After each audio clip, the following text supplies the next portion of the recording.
नमस्कार, आप सभी का स्वागत है किस्से और कहानियों में टेल्स फ्रॉम द हार्ट। आज हम दशा माता की कहानी कहेंगे और आप सब पर दशा माता की कृपा बनी रहे, ऐसी मैं आशा रखती हूँ। तो चलिए शुरू करते हैं दशा माता की कहानी। और आप सबको ये वीडियो पसंद आती है तो please like, share and subscribe करें और कमेंट बॉक्स में दशा माता का जय जयकार जरूर करिएगा।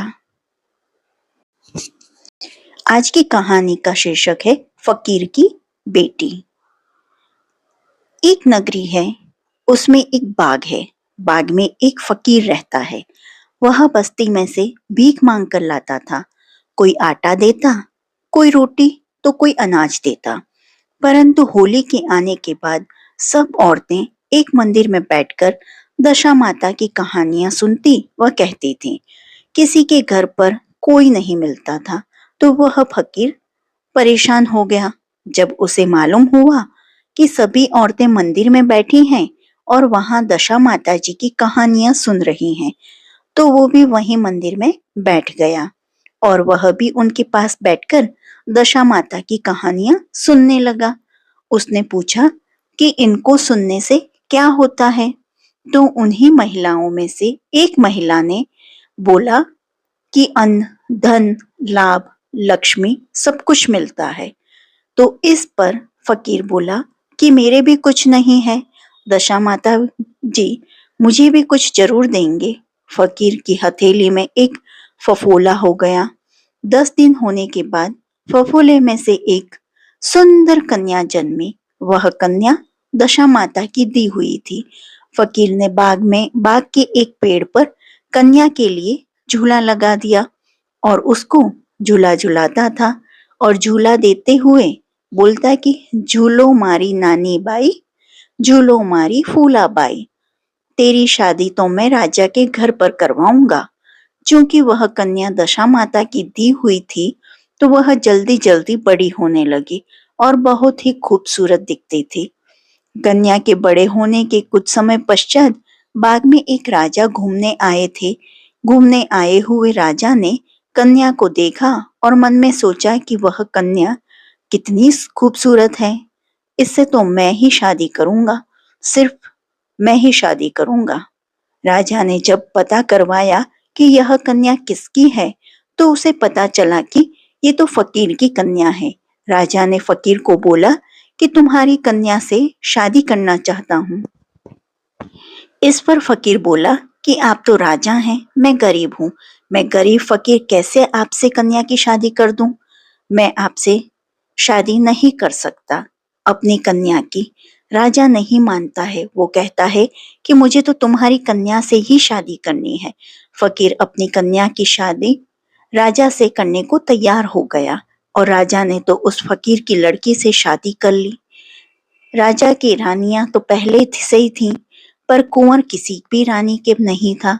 नई रानी ज्यादा सुंदर थी तो राजा उससे ज्यादा खुश रहते और उसको दूसरी रानियों से ज्यादा अच्छा रखते थे। कुछ दिनों बाद नई रानी गर्भवती हुई और राजा के व्यापार के लिए दूसरे देश को जाने का समय आया तो रानी बोली कि आपके जाने के बाद मेरा ध्यान कौन रखेगा? मेरे से तो दूसरी रानियां थोड़ी नाराज रहती हैं। राजा ने बोला कि सबसे बड़ी रानी है, वह थोड़ी समझदार है, मैं उसको जिम्मेदारी देकर जाऊंगा और मेरे को कुछ निशानी दे दो ताकि मुझे भी पता लग जाएगा। रानी ने गुलाब की कली निशानी के रूप में राजा को दे दी। 9 महीने पूरे होने पर बड़ी रानी ने दाई माई को पैसे देकर समझा दिया कि अगर इसके लड़का हो जाएगा तो राजा हमको अच्छा नहीं रखेंगे। उसको बोलना राजा के यहाँ ऐसा नियम है कि आंखों पर पट्टी बांधकर बच्चे को जन्म देते हैं और तू बच्चे को भैंस को खिला देना। दाइया ने ऐसा ही किया और छोटी रानी से कहा कि राजा के यहाँ कुंवर लिखा है। राजा के कुंवर भाग्य में होता तो दूसरी रानियों की के भी होता। छोटी रानी को ऐसा कहने के पश्चात उसके बच्चे को भैंस के सामने रख दिया। उस समय सतयुग चल रहा था, तो भैंस इस बच्चे को पूरा का पूरा निगल गई। वह भैंस पहले तो उसको चाटने लगी और बाद में वह उसके मुंह में चला गया था। 10 महीने बाद भैंस के पाड़ा हुआ। अब उधर राजा के पास कली खिली। राजा के वापस लौटने पर खूब बड़ा जुलूस जलसा करा। राजा तो भूल भी गए कि उसकी 7वीं रानी भी है, और दूसरी रानियों ने उस 7वीं रानी के तो चमड़े के कपड़े पहनाकर एक बांस की लकड़ी देकर महल के ऊपर से कौवे उड़ाने वाली बना दिया था। जब भैंसा कुछ बड़ा हुआ तो किसी और को कुछ नहीं करता, पर बड़ी रानी को भेंटिया मारता था। बड़ी रानी ने सोचा कि यह तो वही दुश्मन है। बड़ी रानी राजा से बोली कि इस भैंसे को मरवा दो, यह सबको भेंटिया मारता है। नौकरों को पाड़ा मारने के लिए भेज दिया और बोले कि इसको मारकर आंखें निकाल कर लाना। वह लोग उसको मारने के लिए दूसरे शहर ले गए। दूसरे शहर के राजा की लड़की को घर में बैठे बैठे सब दिख रही था। उसको पुराना आगे पीछे का सब पता चलता था। राजकुमारी उन आदमियों से बोलती है कि यह पाड़ा मेरे को दे दो, तो वे लोग बोले कि नहीं, हमको तो इसको मारना है। वो बोलती है कि इस मासूम पाड़े को क्यों मारते हो, इसको मुझे ही दे दो। नौकर बोलते हैं कि हमको इसको मारने का हुक्म मिला है और इसकी आंखें हमें सबूत के तौर पर दिखानी है। तो इस पर लड़की बोलती है, जो कोई भी जानवर मरा हो उसकी आंखें लेकर चले जाओ। राजकुमारी उस पाड़े को प्रतिदिन हरी हरी अच्छी अच्छी घास खिलाती थी, चांदी के बर्तन में पानी पिलाती थी और उसको बहुत अच्छा रखती थी। कुछ समय पश्चात एक दिन राजकुमारी के पिता राजा को विचार आता है कि अब मेरी राजकुमारी भी बड़ी हो गई है, उसके लिए अच्छा वर ढूंढना चाहिए। तो राजा अपनी बेटी राजकुमारी से बोलता है कि बेटी, अब तुम्हारे लिए सुयोग्य वर ढूंढने का समय आ गया है। तुम बताओ तुमको कैसा वर चाहिए। तो इस पर राजकुमारी कहती है कि मैं तो इस भैंसे से ही शादी करूंगी। राजा रानी बोलते हैं कि भैंसे से कोई शादी करता है क्या? परंतु राजकुमारी नहीं मानती है। वो तो कहती है मैं तो भैंसे से ही शादी करूंगी। राजकुमारी के जिद करने पर उसकी शादी भैंसे से कर देते हैं। एक दिन राजा शिकार खेलकर घर आए तो गोखड़े में राजकुमारी के साथ रात को किसी कुंवर को बैठा देखा तो डर गए कि राजकुमारी किसी कुमार से बातें कर रही है। राजा ने रानी को बोला कि अपनी राजकुमारी किसी कुमार से बातें कर रही है। रानी ने कहा, अरे हाँ, मैं बताना भूल गई, अपनी राजकुमारी तो बहुत ही समझदार है। अपनी राजकुमारी ने जिस पाड़े से शादी करी थी, न उसमें से रात को एक सुंदर सा कुंवर निकलता है और सुबह होते ही वह कुंवर पाड़े की खोली में चला जाता है। राजा राजकुमारी से बोलता है कि आज कुंवर से पूछना कि उसकी खोली कैसे बदल जाती है।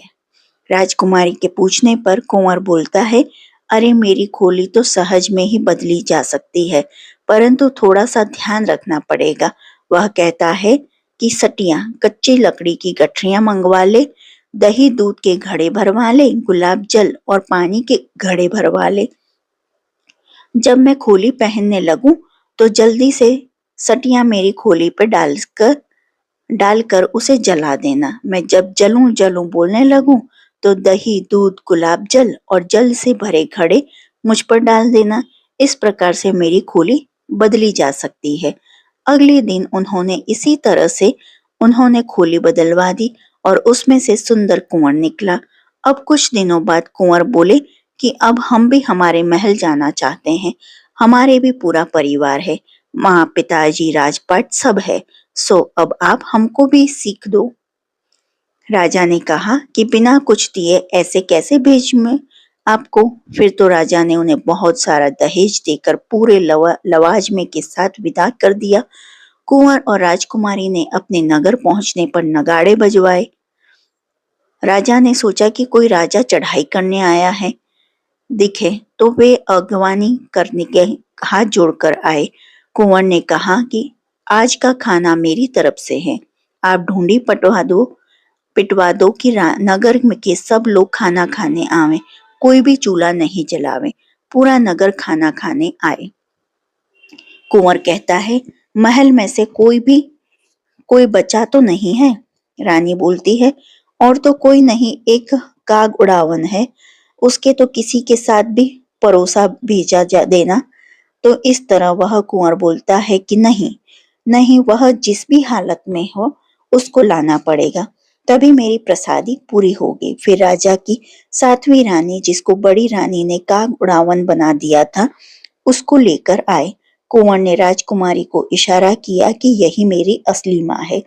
रानी कुंवर और राजा की नजर मिलते ही रानी की चोली चीर कर दूध कुंवर के मुंह पर गिरा।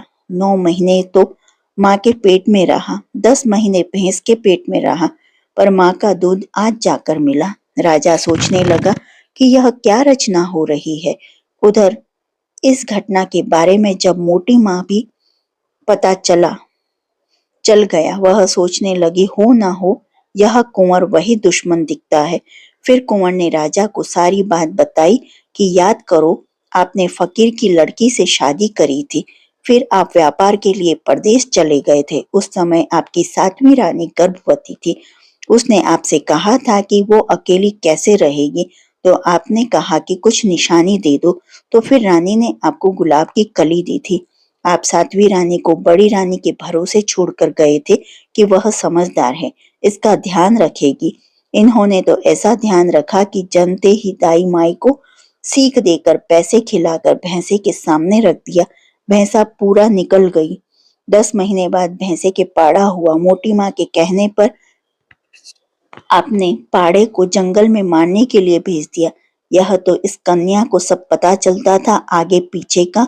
दशा माता का इष्ट था इसको, जो इसने मेरी जान बचाई। फिर तो राजा को सारी बात याद आ गई। कुंवर का राजगद्दी पर बिठाया, पूरा नगर खुश हो गया। कुंवर सा आ गए और खड्डे खुदवा कर 6 रानियों को जमीन में गड़वा कर उस पर घोड़े घुमवाए। राजमाता से यही दशा माता से हम यही प्रार्थना करते हैं, हे दशा माता, फकीर की बेटी के ऊपर जैसी मुसीबतें आई वैसी किसी के ऊपर न आए, जैसी उसकी लाज रखी वैसी सबकी रखना। कहता न सुनता हुंकारा भरता अपना सारा परिवार ने दीजो। और आपको ये वीडियो अच्छा लगा हो तो please like, share and subscribe करें। कमेंट बॉक्स में जय दशा माता लिखें। और देखने के लिए धन्यवाद। जय हिंद, जय भारत।